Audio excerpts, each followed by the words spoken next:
Hey everyone, it's Laurie-Ann here, and it's day 3, and I know I said I was going to be here at 5 p.m. Eastern Standard Time. Oh my goodness, it's just been, if you notice, the background is different. This isn't my office, this isn't the outdoor parking lot that I was in yesterday, and this is, I'm down here in Florida, I've got some work to do. A little bit of play also, because you know how I feel about mixing, making sure that you recharge. And got down here, and the locks on the doors are battery operated, so we don't ever have to have a key, and we never have to get a key to any guests that we have.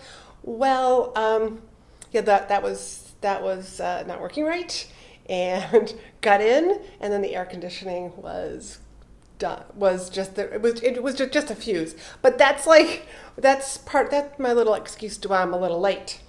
But let me find this here so that I can share this to the She Built This group, which is where we are doing this whole tidy up your business, and also into my entrepreneurs making an impact. Let's see. I'll even throw it in my membership site, in demand. And where is the She Built This? She Built This. Here we go.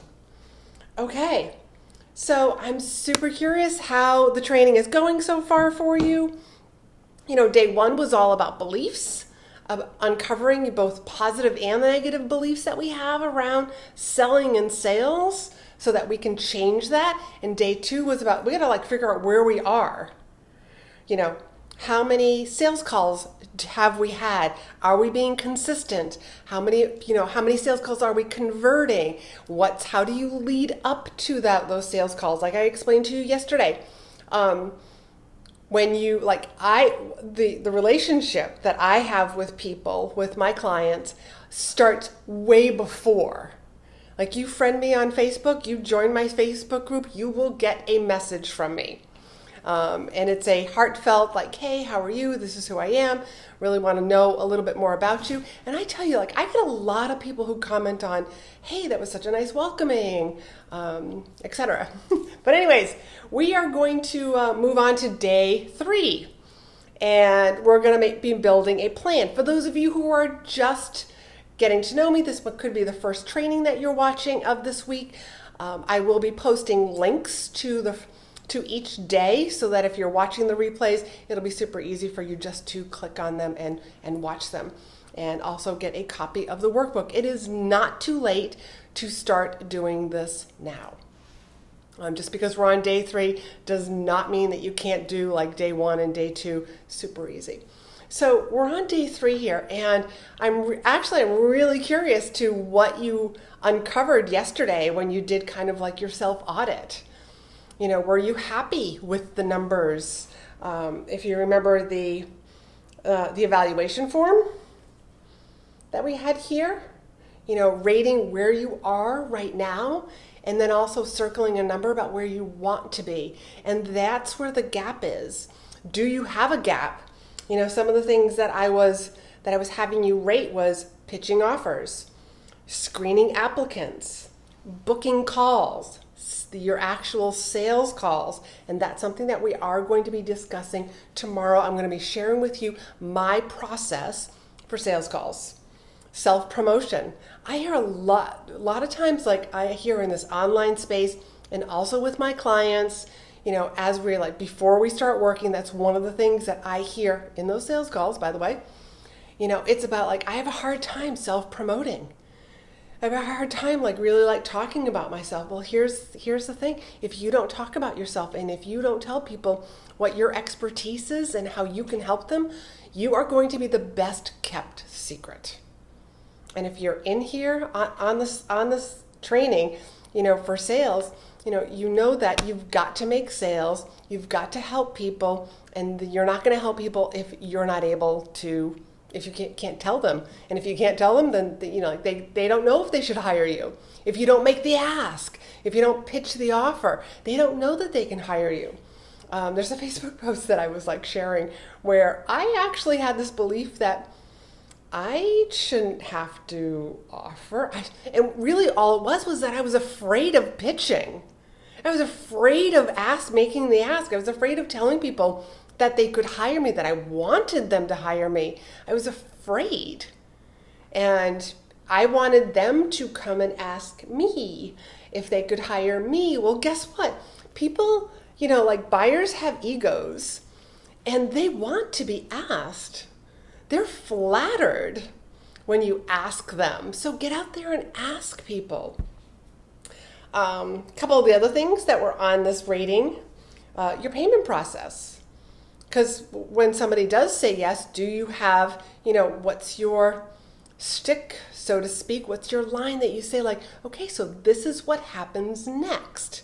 Or do you fumble with your words like, I'll send you a PayPal link if that's okay. Here's how, you can pay me. I mean, all of that stuff. So handling objections. That's another one that I hear a lot of. Contracts. And then I had a little space for other in case there's something else that that you wanted to rate yourself on. And then there was the evaluation about the past few months. So I'm really curious, like, what did you uncover about yourself the past quarter, the past 3 months? And so now we're going to really move on to the planning phase. The planning phase, at least the next 6 to 12 months. So this is in your workbook. We're going to start planning, the planning page. Like list all the different promotions and sales, things that you want to sell in the next 6 to 12 months. So if you're just doing 6 months, that'll just bring you till November. So even if you just said 7, that'll bring you to the end of December. So with that, like Black Friday's in there. And last fall, like around the end, sometime in September, I started telling my clients, if you're going to have a Black Friday special, we have to start thinking about it now. You don't want to do it last minute. If you think about it, if on the Monday before Thanksgiving, you decide, I'm going to have a Black Friday special, you don't have the sales page, you don't have the landing page, you don't have the payment links, you're not talking about it, whether you were doing video promotions like this, like live streaming, writing Facebook posts, doing some Instagram posts, images, all of that stuff. You weren't doing any of that. And if you're not preparing in advance, then don't be surprised when you don't make as many sales as you wanted. So that's why I'm a big fan of just list all the different things that you want to sell. And they don't have to be new things. It can be, like a promotion thing. Could be like for myself, it might be my Facebook group. I might want to do some promotions about, like, so that I can get more people in there. Maybe I'll do that with Facebook posts, Instagram posts, and also Facebook Lives. You have to decide, so not everything that you're selling and promoting has to be actually a paid thing. It could be like, I want to get more Instagram followers. I want to get more Pinterest followers. I want to get more eyes on my blog. What are some of the things that you want to promote and sell?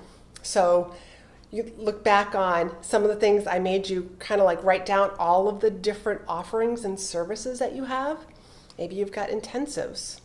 Maybe you've got full day programs, in person, retreats, books. Books also count, workbooks, ebooks, all of these different ideas that you might have. One-on-one coaching. Maybe you've got a group coaching. Maybe you might want to do something like this. Even this might be a free training, but the free training can lead into an offering. And that's a hint. That's a hint. You want to be here on Friday. I'll be announcing what time that live Q&A. That live Q&A on Friday is going to be Ask Me Anything. And I want to help you. And I'm going to have a great offer that you don't want to miss. Just saying. We'll talk more about that later. So I want you to just list out all the different things that you want to sell and promote. Be creative. And you don't have to have one per month. No. You can just say, hey, you know what? I'm going to feel really comfortable with something every other month. And with that every other month, that gives you a 2-month window, or a 2-month runway, as I like to call it. Gives you plenty of time to build up and talk about it, do live streams, do videos, blogs, articles, before you, boom, here's the offer. So the next part of the planning is really like, and I walk my clients through this, it's how much do you want to make? So in the next 6 to 7 months, that would bring us till the end of December, do you have an income goal? I'd love, like not just I want to make 6 figures. I want to make X amount of dollars. I want to know, there's a whole sheet for this, what is your income goal? Because just picking a number like out of the sky, that's great. But then we're going to take it a step further. And how are you going to reach that number? Because let's say it's like $100,000, are you, if you're offering coaching and you're only charging $1,000 a month, in 7 months, even if you had 10 clients a month and there was $10,000, that's only going to be $70K at the end of the month, at the end of the year. Can you handle energy-wise 10 clients at a time? So maybe that's why I say, like, we have to figure out, here's my income goal, then break that down into, all right, it's 7 months, or what products. So down on here on the worksheet, not only do you have your income goal, but then it says like offering number 1. How much is offering number 1? And then what's the goal on how many you want to sell? So I have like 5 spots for you here. You don't have to use them all up. And these are just ones that are for fee. One of your promotions might be building your email list. So that's a matter of you deciding, like, what do I need? And I want you to stretch yourself. Don't just be like, well, I do have that like Pinterest program, that ebook on Instagram, a business map that I've sold before. Like, stretch yourself. Try something new. Yes, it might be a little scary, but don't worry. Whoever you're pitching to, they're adults. And adults get to say yes, and adults get to say no. And you got to remember, on day 1, on Monday, you got to decide what your style of selling was going to be. And if you want to be the caring, gentle person, sure, go ahead. You can still be caring and gentle and supportive and offer your ideal clients, here's a solution. And you can still make that offer. Your people want you to make an offer. As I learned in the speaking world, I can't remember who it was that said this, but it's irresponsible of you not to offer something. So when I was speaking in the leadership arena, I have 2 books. One's really more personal development. My second book is definitely a leadership book. One's called Rethink Leadership, and the other one's called Rethink Your Leadership. They are both, I'm proud to say that they are both Amazon bestsellers. You can find them on Amazon, but you can also find them on my website. The website that you would find them on is Laurie-Ann And if you do purchase them, I'm happy to sign them for you. But if at the end of my speech, if I didn't talk about my book, guess what? People don't know that I have a book. Even if I stand at the end of, in the back of the room with a table and books, unless I invited them to purchase the book. And I've run literally experiments where I didn't mention my book at the end of my talk, and where I did mention my book at the end of the talk, talking about some of the reviews, about what they would learn. Huge difference in sales. When I don't really mention the book, I just say, oh, well, I have copies of my book, and I'll be in the back of the room. Maybe like a few sales. But when I talk a little bit more about the book, definitely hold the book up, talk about some of the reviews, what they might learn, who it's for. Literally, I have been to the back of the room, and people were throwing their credit cards at me. I had no more books. I sold out of all the books. And that's when I know, like, that's what I need to do. Don't be afraid to talk about your offerings. So once you've decided, here's my income goal, here are the things that I'm going to sell. Here's the cost of each of them. And here's how many I want to sell. And I want you to put hard numbers down. You can put a little plus sign at the end. You know, I want to sell 20 plus. I'll let you do that. But then the last page in the planning is I want you to put it on the calendar. So I've got like, June, July, August, like all the way up to the end of the year into January. So you've got 8 months that you can actually start putting some plans on here about what you're going to be selling. Because then once you decide what you're going to sell, then it's about a launch plan. And a launch plan being the runway. The longer the runway, really the better. But it all depends on what you're selling. And I'd be more than happy to have that discussion with you, to go a little bit deeper with you personally and taking into account the different products and services that you have, that you're offering.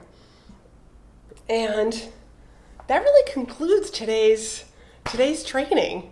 Sorry I was late today, but I'm glad. But as I always say, the show must go on, and that's why I am here. Thank goodness, like the air conditioning is working. It's starting to cool down in here. But if you have any questions, feel free to just type them below. I will make sure that I put a post with links to all where you can watch all the replays up till so far, and happy to answer all of your questions. And one thing I'm just going to add here, that is my link. If you want to have a one-on-one discussion with me to talk about your business and how I support my clients and what I might be able to do for you, please feel free to book a call with me. During that call, we will determine whether or not we're a good fit, and then if we are a good fit, I will ask you to become a client. It's as easy as that. So again, any questions from today's training or any of the other trainings, type them down below. I will be happy to answer all those questions. And I hope you enjoyed day 3, which was all about planning. You guys all have a great evening. I'll talk to you soon.